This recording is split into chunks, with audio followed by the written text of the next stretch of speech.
সুপ্রিয় দর্শক, আমন্ত্রণ জানাচ্ছি নেক্সাস টেলিভিশনের প্রতিদিনকার স্বাস্থ্য বিষয়ক অনুষ্ঠান কেমন আছেন। প্রিয় দর্শক, কেমন আছেন? আমরা বিভিন্ন স্বাস্থ্য বিষয় নিয়ে কথা বলি, স্বাস্থ্যের বিভিন্ন বিষয়, তাদের রোগ শোক এসব নিয়ে কথা বলি। আমরা আজকে ঠিক সরাসরি কোনো রোগ নিয়ে কথা বলবো না, আমরা এমন একটা বিষয় নিয়ে কথা বলবো যেটি আসলে ঠিক রোগ না হলেও আমাদের চিন্তার মধ্যে থাকে, আমাদের চাওয়ার মধ্যে থাকে এবং আমরা চাই। সেটা হচ্ছে কি, আমরা চাই যে সবাই যেন আমরা তরুণ থাকি, তারুণ্যদীপ্ত থাকি। আমরা বয়স বাড়বে, বয়স আমাদের মুখের রেখায় আজব ত্রিকোণমিতি শেখাবে, সেটা আমরা মেনে নিয়েছি বা জানি, কিন্তু জানার পরেও সবসময় আসলে মেনে নিতে কষ্ট হয় বা অনেক সময় আমরা একটু চাই যে যদি আরেকটু ভালো থাকা যায়, সুন্দর থাকা যায়, বা যদি বয়সের এই চাকাটাকে একটু স্লথ করে দেওয়া যায়। তো এই বয়স কমানো নিয়েই কাজ করেন যারা, তাদের মধ্যে একজন তিনি নিজেও একজন তারুণ্যদীপ্ত চিকিৎসক, ডাক্তার এ কে মনিরুজ্জামান সানি, আমাদের চিকিৎসক সমাজের একজন অত্যন্ত জনপ্রিয় মুখ এবং একজন নিঃসন্দেহে একজন সম্ভাবনাময় তরুণ প্লাস্টিক সার্জন, ডাক্তার এ কে মনিরুজ্জামান সানি। আপনাকে স্বাগত জানাচ্ছি আমাদের অনুষ্ঠানে।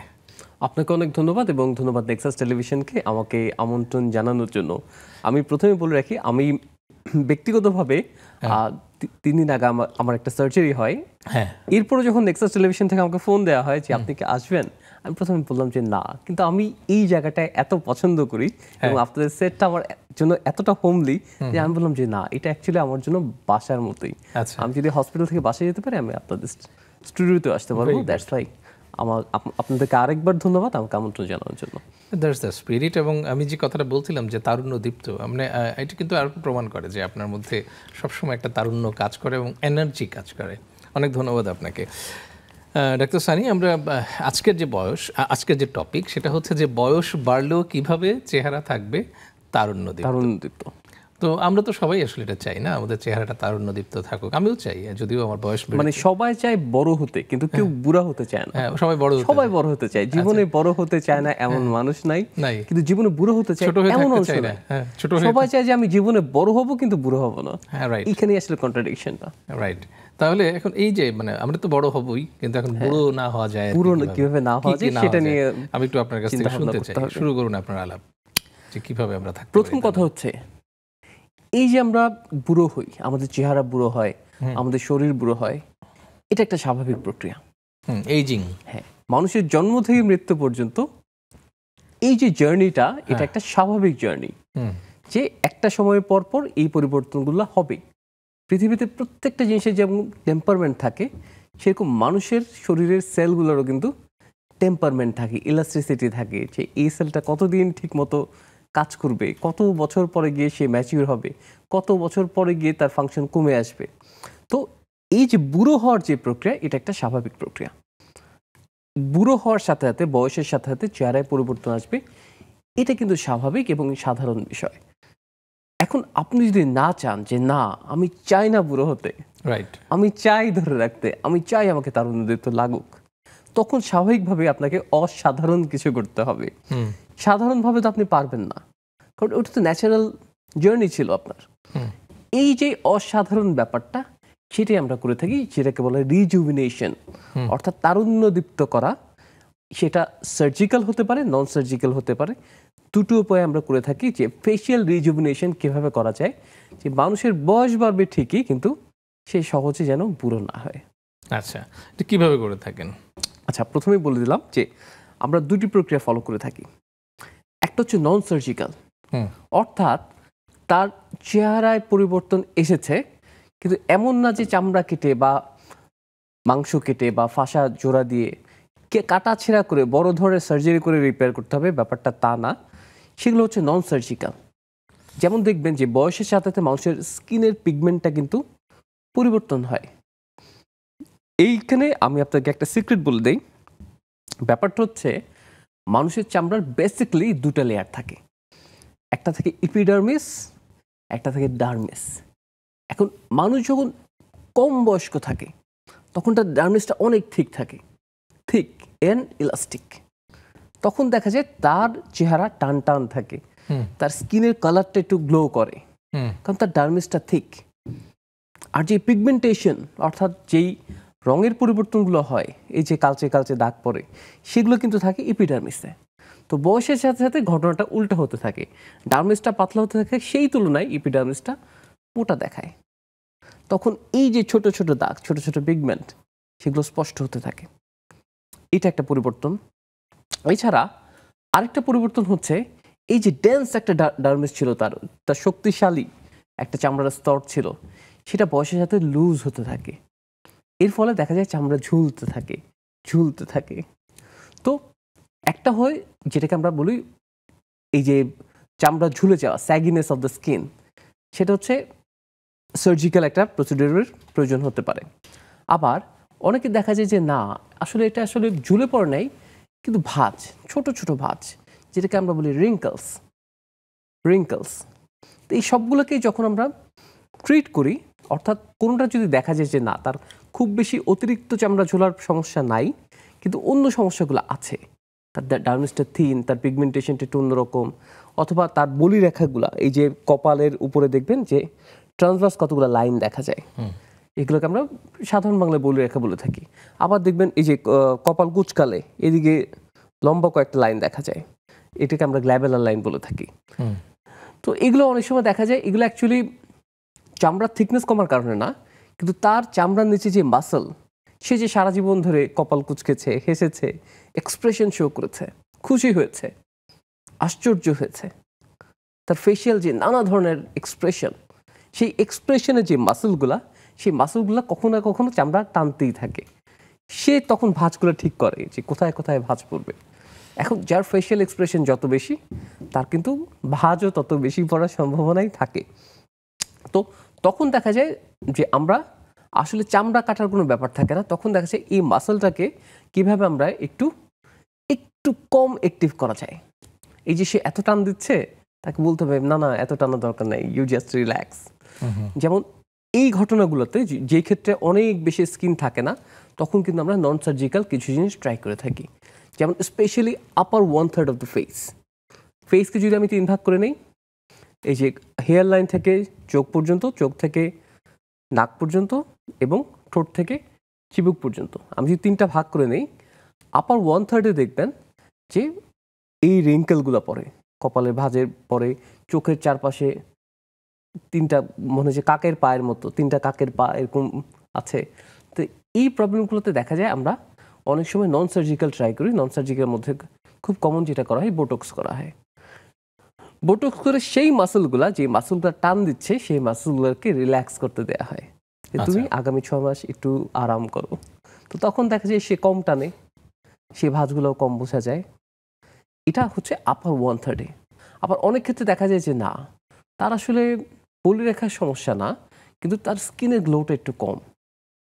তো তখন আমরা অনেক সময় পিআরপিও ট্রাই করি, অর্থাৎ রিজেনারেটিভ মেডিসিন, যেই প্রক্রিয়াটা যে আপনার রক্ত থেকে আপনার গ্রোথ ফ্যাক্টরটা সেন্ট্রিফিউজ করে আলাদা করে প্লেটলেট রিচ যে অংশটা, সেটা দিয়ে আসা হয়, যে সেখান থেকে নতুন করে সেল তৈরি হবে এই প্রত্যাশায়। এটা টোটালি একটা সার্জিক্যাল প্রসিডিউর না, এটা টোটালি একটা রিজেনারেটিভ মেডিসিন কনসেপ্ট।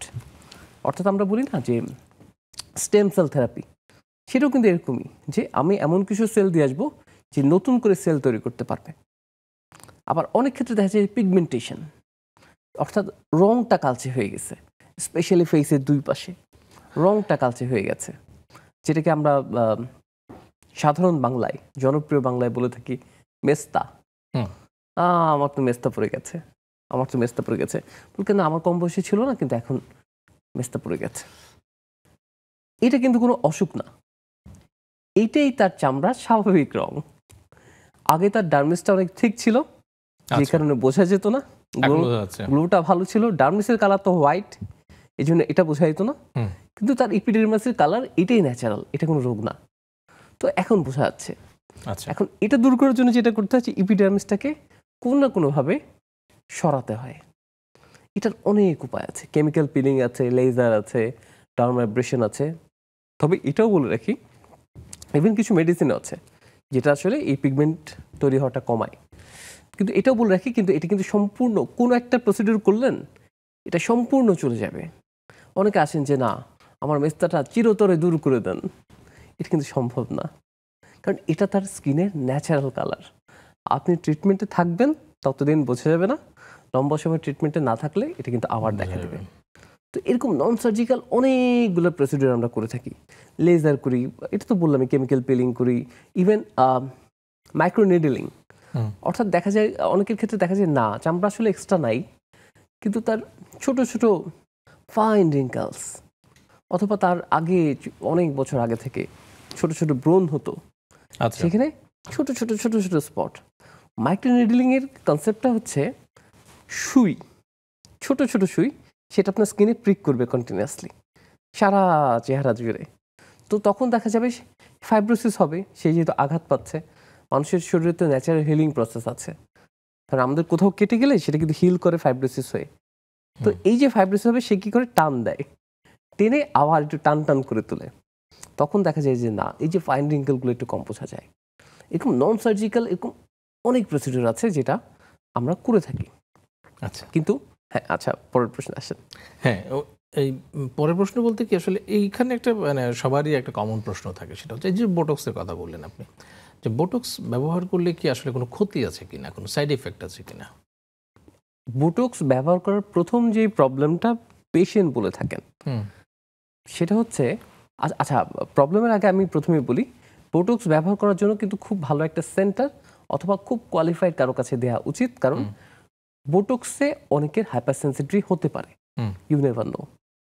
তাই খুব এক্সপিরিয়েন্স হ্যান্ডে এবং যেখানে খুব ভালো একটা সেন্টার সেট আপ অথবা হসপিটাল সেট আপ আছে, সেখানে কিন্তু করা উচিত বোটক্সটা। আর এবার আসি যে আপনি যেটা জানতে চাইলেন যে কোনো ক্ষতি হতে পারে কিনা। দেখা যায় বোটক্স দেওয়ার পরে 6 থেকে 9 মাস পরে যিনি ক্লায়েন্ট থাকেন উনি এসে বলেন, আমার তো আগে এর চেয়ে ভালো ছিল, এখন তো অনেক ঝুলে গেছে। উনি বলেন যে না, আমার কিন্তু বোটক্স নেওয়ার আগে এর চেয়ে ভালো ছিল, বোটক্স নেওয়ার কারণে কিন্তু আমার এখন ভাঁজগুলো অনেক ঝোলা ঝোলা লাগছে। ঘটনা হচ্ছে উনি বোটক্স নিয়েছিলেন 1 বছর আগে, তখন তো তার আসলেই ভাঁজ ছিল। বোটক্স যখন নিলেন তার সেই মাসলগুলো তো রিল্যাক্সড হয়ে গেল, এখন তো ওই ভাঁজগুলো বোঝা যায় নাই। কিন্তু উনার কিন্তু বয়স থেমে নাই, এই 1 বছর কিন্তু উনার 1 বছর বেড়েছে। তো 1 বছর আগে উনার যেই ভাঁজ আর 1 বছর পরে যেই ভাঁজ, দুটো কিন্তু পরের বছরের ভাঁজটা কিন্তু একটু বেশি হওয়াটা স্বাভাবিক। আর ইন দ্য মিন টাইম দেখা গেল 6 মাস পরে তো মাসুলও বলছে আমি আবার ফিরে আসছি আমার কাছে, মাসুল আবার টানা শুরু করলো। এই যে জার্নি, তার এই যে 6 থেকে 9 মাস থেকে শুরু করে 1 বছর পর্যন্ত যে জার্নি, এই সময়টায় তার কিন্তু স্কিন লুজ হয়েছে, প্লাস 6 মাসের মধ্যেই মাসুল কিন্তু আবার আগের মতো টানা শুরু করেছে। ফলে তার কিন্তু মনে হবে যে না, আমার কিন্তু আগে ভালো ছিল, বোটক্স নেওয়ার পরেই খারাপ হয়েছে। ডক্টর সানি, অনেক ধন্যবাদ আপনাকে। আমরা একটু বিরতি নেব। প্রিয় দর্শক, নিচ্ছি ছোট্ট একটা বিরতি। বিরতির পরে আমরা আবারও ফিরে আসবো আলোচনায়। সে পর্যন্ত আমাদের সাথেই থাকুন।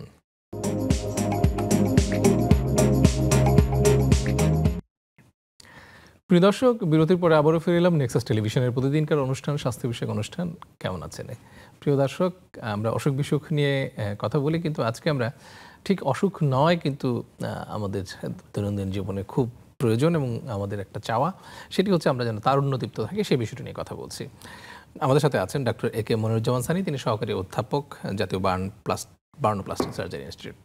ডক্টর সানি, আমরা এই যে চেহারায় তারুণ্যদীপ্ত, তার সাথে কিন্তু একটা ইম্পর্টেন্ট বিষয় হচ্ছে চুল যখন পড়ে যায়, তখন কিন্তু যতই আমরা আমাদের ত্বক টান টান থাকুক না কেন, মনে হয় যেন বয়সটা বেড়ে গেল। চুল পড়ে যায় অথবা চুল পেকে যায়, এই চুলের 2 ধরনের সমস্যা কিন্তু আছে। এখন আমাদেরকে বলেন যে চুল পড়া আমরা কিভাবে রোধ করতে পারি, এবং যাদের চুল পড়ে গেছে তারা এখন কি করবে? আচ্ছা, চুলের ব্যাপারটাতে আমি আসছি। আমি এক কাজ করি, আমি চেহারার উপর থেকে নিচ পর্যন্ত নামি, চুল দিয়ে শুরু করি, তাহলে একদম উপর থেকে শুরু করলাম। প্রথম কথা, চুলের যে ব্যাপারটা, এটা কিন্তু reason to reason, country to country, culture to culture vary করে। ওকে, যেমন অনেক কালচার আছে যেটাকে চুল না থাকাটাকে তারা অনেক বেশি পুরুষদীপ্ত মনে করছে। আবার আমাদের যে কালচার, ইন্ডিয়ান সাবকন্টিনেন্টের যে ইতিহাস, আমাদের এখানে কিন্তু চুল থাকাটা কিন্তু সৌন্দর্যের প্রতীক। এখন কথা হচ্ছে চুল থাকার ব্যাপারটা কি, যে ফেসিয়াল আর্কিটেকচারের সাথে চুলের সম্পর্কটা কোথায়? ফেসিয়াল আর্কিটেকচারের সাথে চুলের সম্পর্ক অ্যাকচুয়ালি হেয়ার লাইনে, যে আপনার চুলের যে লাইনটা, সেটা আপনার কতটুকু, কোথা থেকে উঠেছে, কোথা থেকে নেমেছে, এবং কোথায় ডেন্সিটি কেমন। আচ্ছা, এবং আপনার যেই বয়স, আপনি যেই ব্যাকগ্রাউন্ডের, সেটার সাথে আপনার হেয়ার লাইনটা যায় কিনা। তো এই ক্ষেত্রে যেটা হয়, সাধারণত পুরুষদের যে ধরনের হেয়ার ফল হয়ে থাকে, সেটা হচ্ছে অ্যান্ড্রোজেনেটিক্যাল অ্যালোপেশিয়া। অর্থাৎ হয় তার পরিবারে ছিল অথবা তার হেয়ার কিন্তু অ্যান্ড্রোজেন পুরুষ হরমোনের প্রতি অনেক বেশি সেন্সিটিভ। সেই হরমোন যখনই হরমোনাল অ্যাক্টিভিটি বাড়ে দেখা যায় পিউবার্টির পর থেকেই হেয়ার ফল শুরু হয়ে যায়। তো এই ধরনের হেয়ার ফল ঠেকানোটা খুব কঠিন। যেমন ধরেন চুল পড়ার ক্ষেত্রে আমরা প্রথমে কিছু মেডিসিন ট্রাই করি, কিছু ভিটামিনস ট্রাই করি, যেমন ইভেন কিছু অ্যান্ড্রোজেন ডিপ্রেস করার জন্য আলফা আমরা ফিনাস্টেরয়েড ব্যবহার করে থাকি, যেটা অ্যাকচুয়ালি কন্ট্রোভার্সিয়াল, ইয়েস নো অনেকেই বলে থাকেন।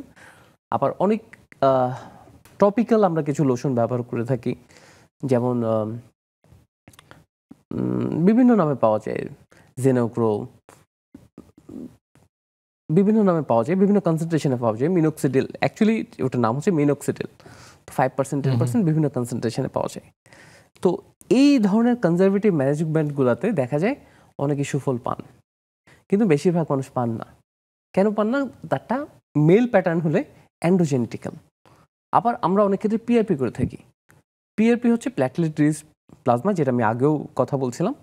এটা খুবই ইডিওসিনক্রেটিক একটা জিনিস, অর্থাৎ এক একজনের রেসপন্স এক এক রকম। স্পেশালি ফিমেল যদি হয়ে থাকে, ফিমেল হেয়ার ফল, পিআরপি কিন্তু চমৎকার কাজ করে। কিন্তু মেলের ক্ষেত্রে এটা খুবই ইডিওসিনক্রেটিক। অর্থাৎ কেউ বলবে না আমার হেয়ার ফল বন্ধ হয়ে গেছে, কেউ বলবে আমার তো একটাও পরক কমে নাই। তো এই পর্যন্ত ছিল ইন্টারভেনশন, পিআরপি বা স্টেম সেল যদি দিয়ে থাকি। এরপরে চলে আসে সার্জারি। সার্জারির ক্ষেত্রে সবচেয়ে জনপ্রিয় যেটা, সেটা হচ্ছে হেয়ার ট্রান্সপ্লান্টেশন। হেয়ার ট্রান্সপ্লান্টেশন ব্যাপারটা হচ্ছে আপনারই চুল, অর্থাৎ পিছন দিক থেকে, যে দিকটা আসলে দেখা যায় না খুব বেশি, এবং এখানে চুলটা একটু বেশিই থাকে। হ্যাঁ, এবং ওই জায়গায় ডেনসিটি প্রয়োজন নাই। আল্লাহ সব জায়গায় একটু জিনিস এক্সট্রা দিয়ে রেখেছেন।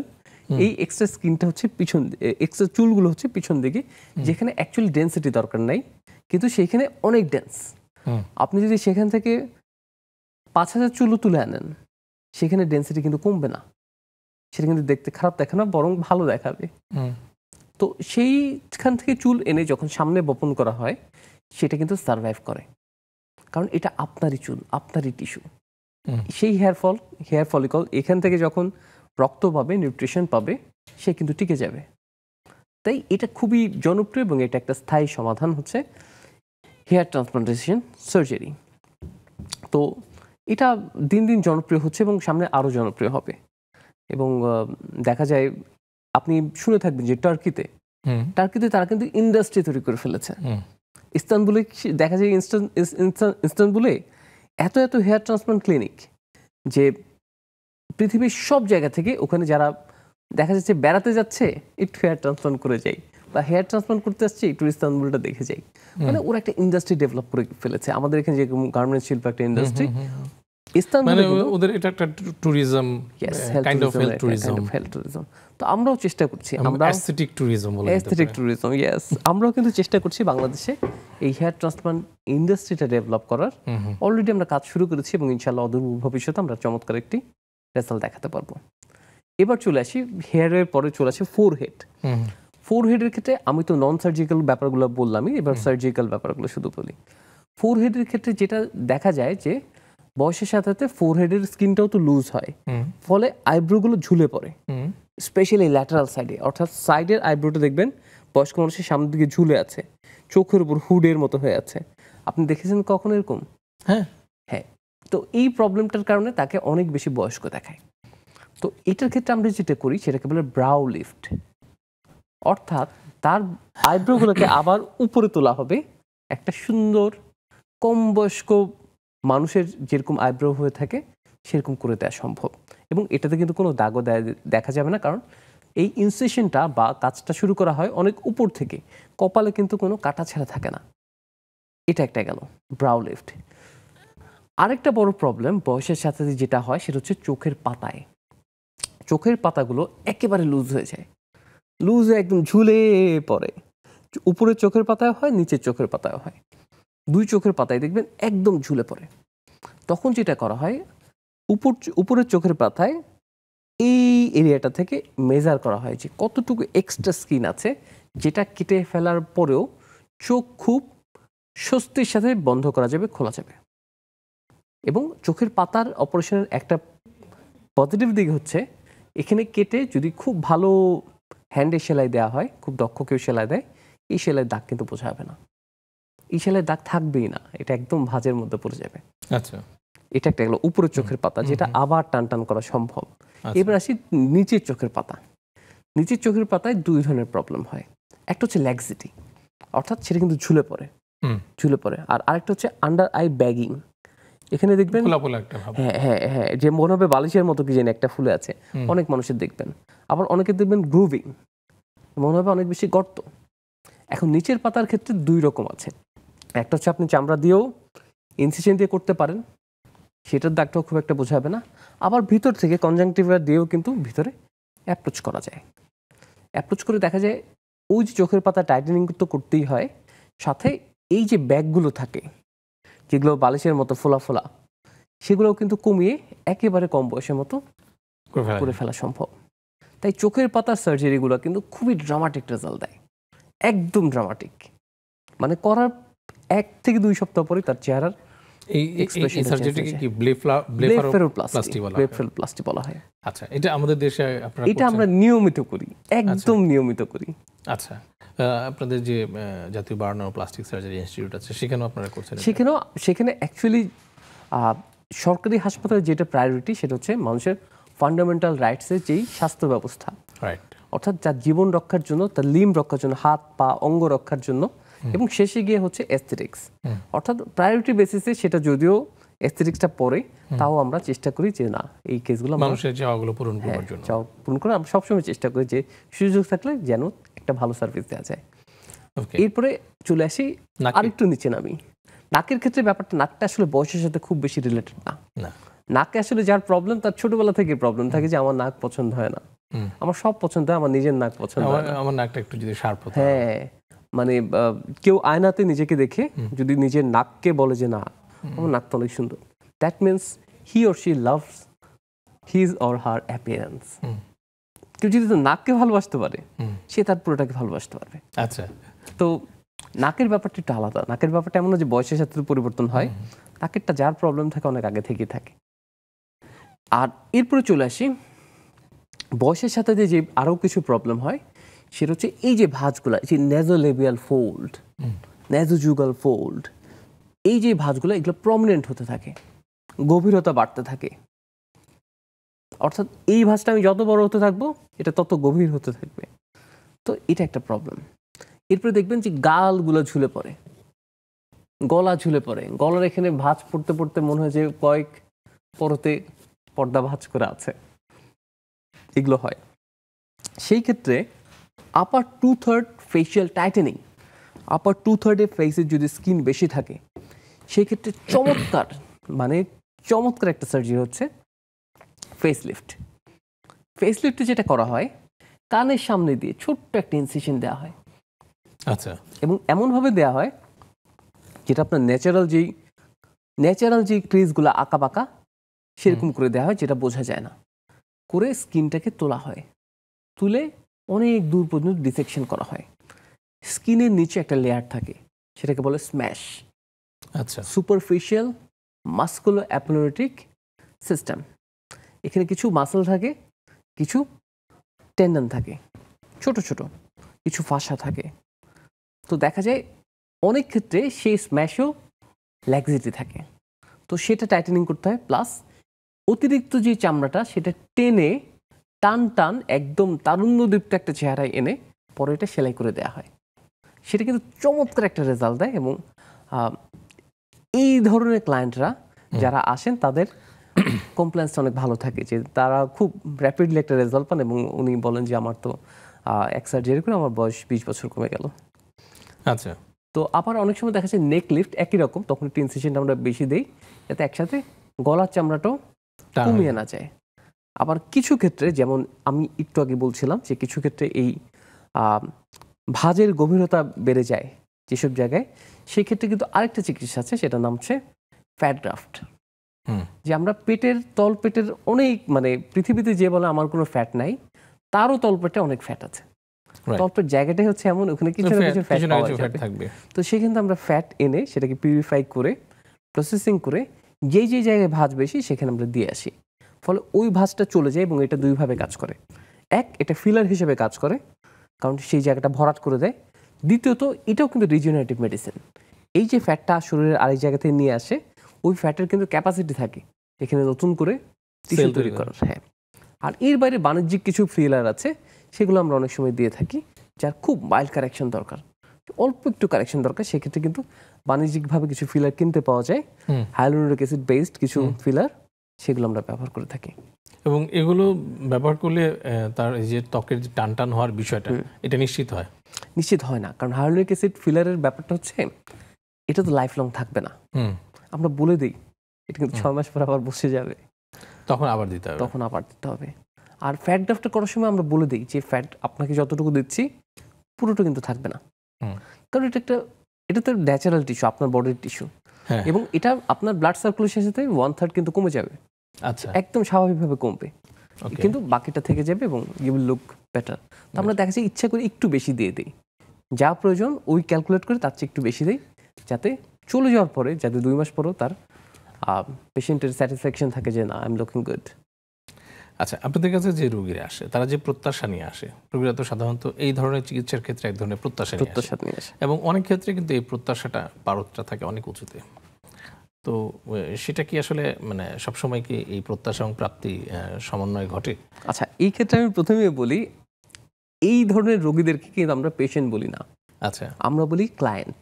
হ্যাঁ, এবং ক্লায়েন্টের সাথে প্রথম যে কাজ সেটা হচ্ছে কনসালটেশন। আমি কখনোই একটা রোগীর চিকিৎসা শুরু করব না যতক্ষণ পর্যন্ত আমি এবং সে একটা নেগোশিয়েটিং পয়েন্টে আসতে পারি। এটাকে বলা হয় এক্সপেকটেশন ভার্সেস রিয়েলিটি। তার একটা এক্সপেকটেশন থাকবে, আমি তাকে একটা রিয়েলিটি দেখাবো। ডক্টর সানি, আমরা এই বিষয়টা নিয়ে কথা বলবো, একটু ইন্টারেস্টিং, একটু সময় নিয়ে বলতে হবে, আমরা একটু বিরতি নিয়ে আসি। প্রিয় দর্শক, আমরা একটা বিরতি নিচ্ছি, বিরতির পরে আবারও এই আলোচনায় ফিরে আসবো, সে পর্যন্ত আমাদের সাথেই থাকুন।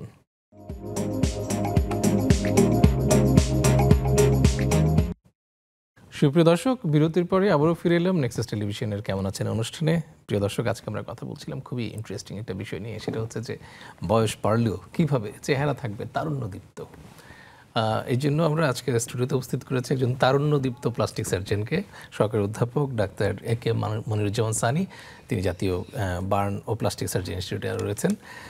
ডক্টর সানি, আমরা বিরতির আগে অনেকগুলো বিষয় নিয়ে কথা বলেছি, প্রত্যেকটা বিষয় খুব আকর্ষণীয় এবং ইন্টারেস্টিং, আমরা সবাই চাই আমাদের এরকম হোক।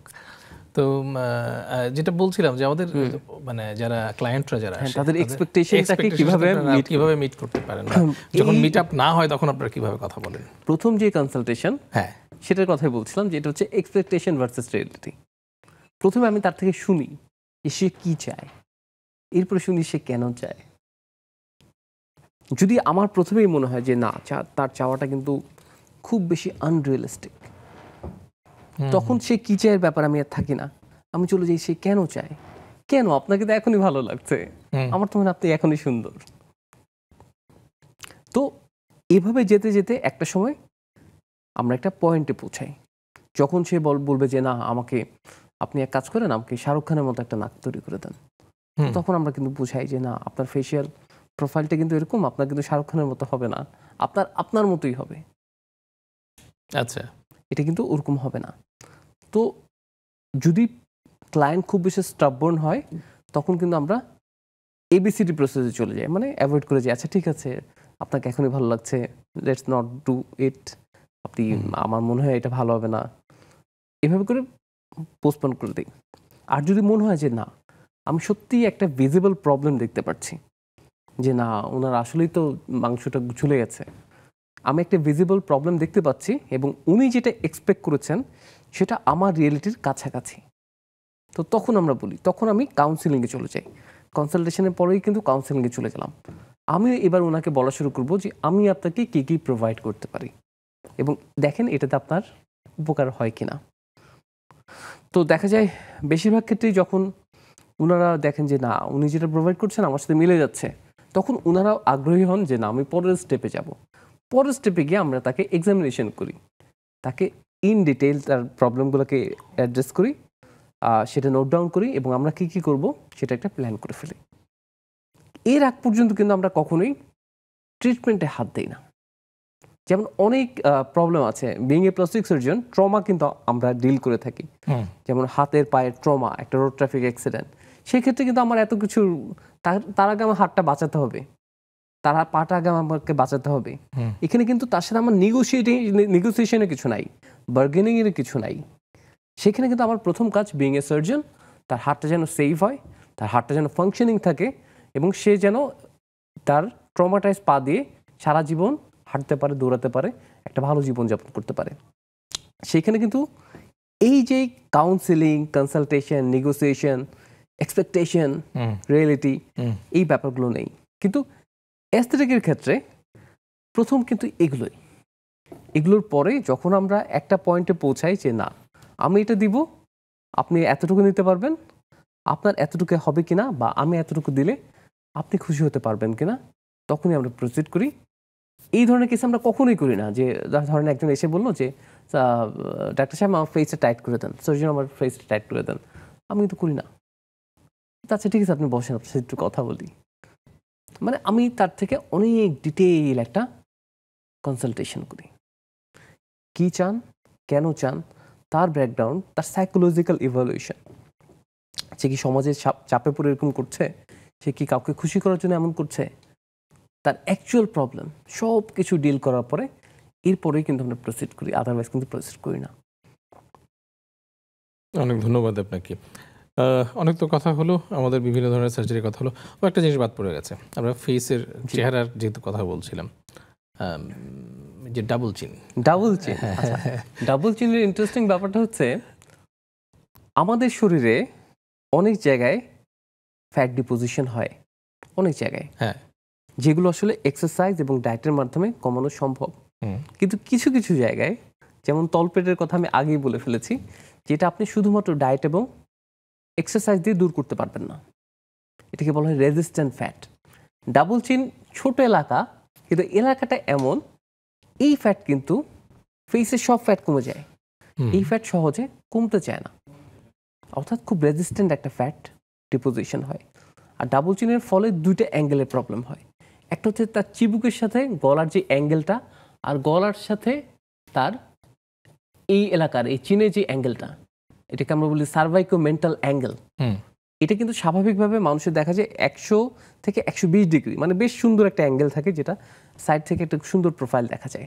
তো এখানে যখন ফ্যাট ডিপোজিশন হয়, এই অ্যাঙ্গেলটা নষ্ট হয়ে যায়, এই অ্যাঙ্গেলটা একটা ঢালাইয়ের মতো হয়ে যায়, যেটা আসলে মানুষের ফেশিয়াল যে ডেফিনেশন সেটাকে নষ্ট করে দেয়।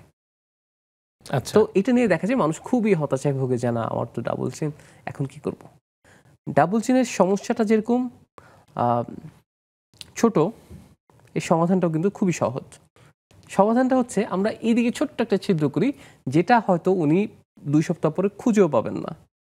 সেই ছিদ্র করে কিন্তু আমরা এক্সট্রা ফ্যাটটা নিয়ে আসি, এক্সট্রা ফ্যাটটা দিয়ে এসে চামড়াটাকে তার নিচের যে টিস্যু সেই লেয়ারের সাথে অ্যাডেশন করাই, ফলে তার সুন্দর একটা অ্যাঙ্গেল আসে, সুন্দর একটা ডেফিনেশন আসে চেহারার।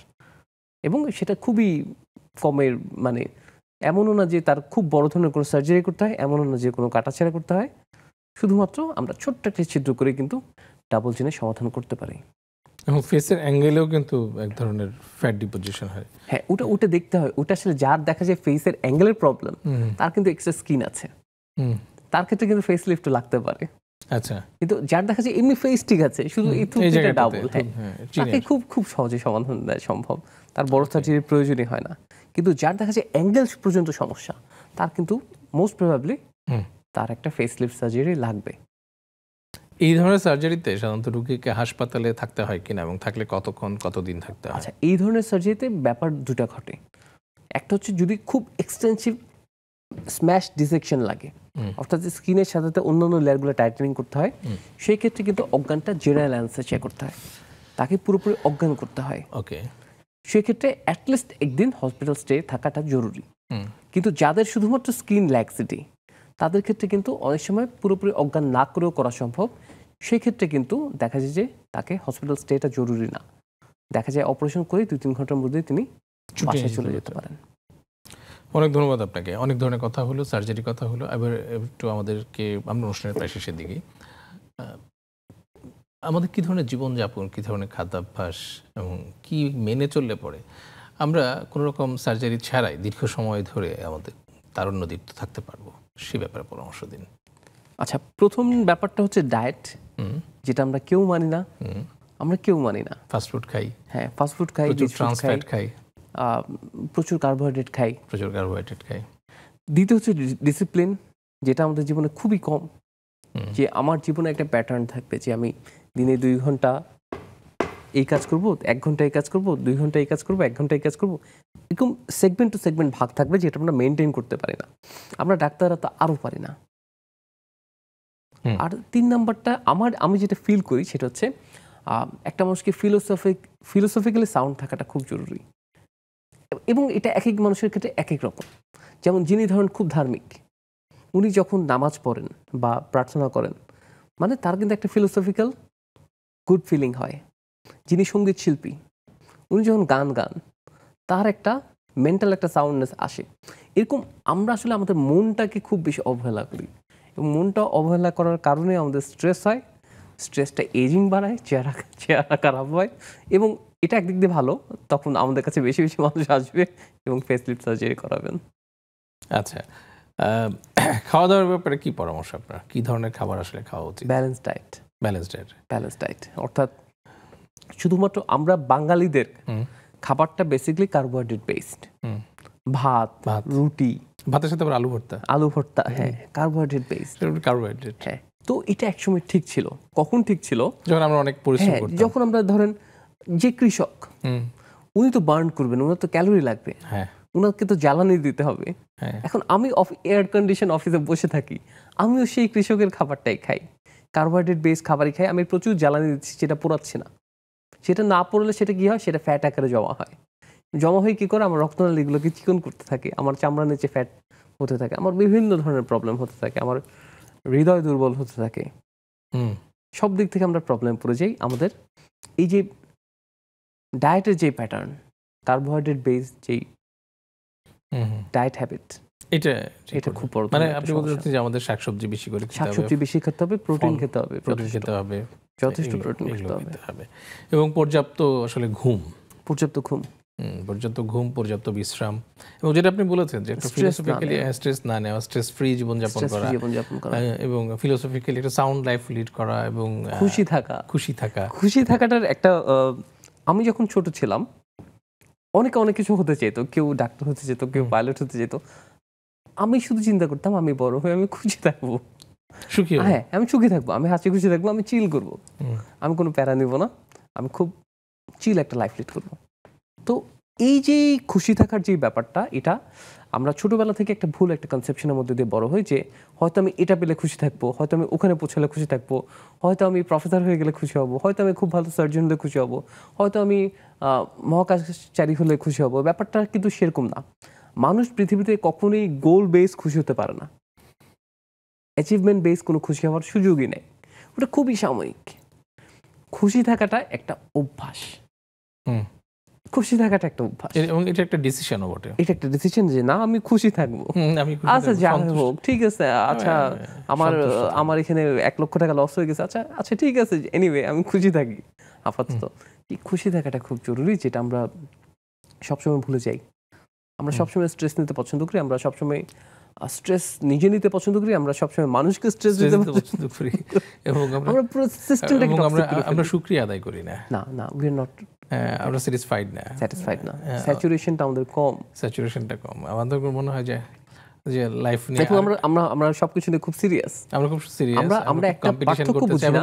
জীবনের সব জায়গা থেকে আমরা আমাদের মানে কি বলবো, প্রাপ্তি আমরা পেতে চাই, অবজেক্টিভ বেসড, আমরা সব পেতে চাই। আমরা যদি আমার মনে হয় যে দিতে চাই, এইভাবে যদি আমরা চিন্তা করি যে হ্যাঁ এখানে আমার কিছু দেয়ার আছে, আর এই কাজটা করতে আমার ভালো লাগে, আমি সেজন্য করি, এই চিন্তাটা করলেই কিন্তু মানুষ অটোমেটিক খুশি থাকবে। হ্যাঁ, এরকম কিছু কাজ করা দরকার। জীবনের সিরিয়াসনেস আর সিনসিয়ারিটি, এই দুটো পার্থক্য আমরা বুঝি না।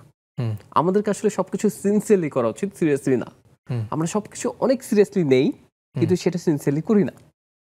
করতে হবে সিনসিয়ারলি, নট সিরিয়াসলি। কিন্তু আমরা উল্টাটা করি, আমরা খুব সিরিয়াস ভাবে নেই, এবং সিনসিয়ারলি আমাদের ল্যাগ থাকে অনেক। চমৎকার কিছু ফিলোসফিক্যাল আলোচনা হলো। অনেক ধন্যবাদ আপনাকে ডাক্তার একে মনিরুজ্জামান সানি। আপনার উপস্থিতি আমাদের এই আলোচনাটাকে আরও বেশি প্রাণবন্ত এবং সুন্দর করেছে, এবং আমার ধারণা যে আমাদের দর্শক যারা ছিলেন আজকে তারা এই অনুষ্ঠানটি দেখে তাদের তারুণ্যদীপ্ত চেহারা কিভাবে দীর্ঘদিন ধরে রাখবেন সেই বিষয়ে কিছু গুরুত্বপূর্ণ দিক এবং তারুণ্যদীপ্ত মন দুটো বিষয় নিয়ে তারা একটা চমৎকার আলোচনা শুনতে পেরেছেন। এই জন্য আমি আন্তরিকভাবে আপনাকে কৃতজ্ঞতা জানাচ্ছি আমাদের নেক্সাস টেলিভিশনের পক্ষ থেকে এবং আমাদের দর্শকদের পক্ষ থেকে। আপনাদেরকে অনেক ধন্যবাদ সবাইকে। প্রিয় দর্শক, এই ছিল আমাদের আজকের আয়োজন। আমাদের আগামী পর্বের অনুষ্ঠান দেখবার আমন্ত্রণ জানিয়ে আজকের অনুষ্ঠানটি আমরা এখানেই শেষ করছি। সবাই ভালো থাকবেন, সুস্থ থাকবেন এবং অবশ্যই সুন্দর এবং সুখী থাকবেন। খোদা হাফেজ।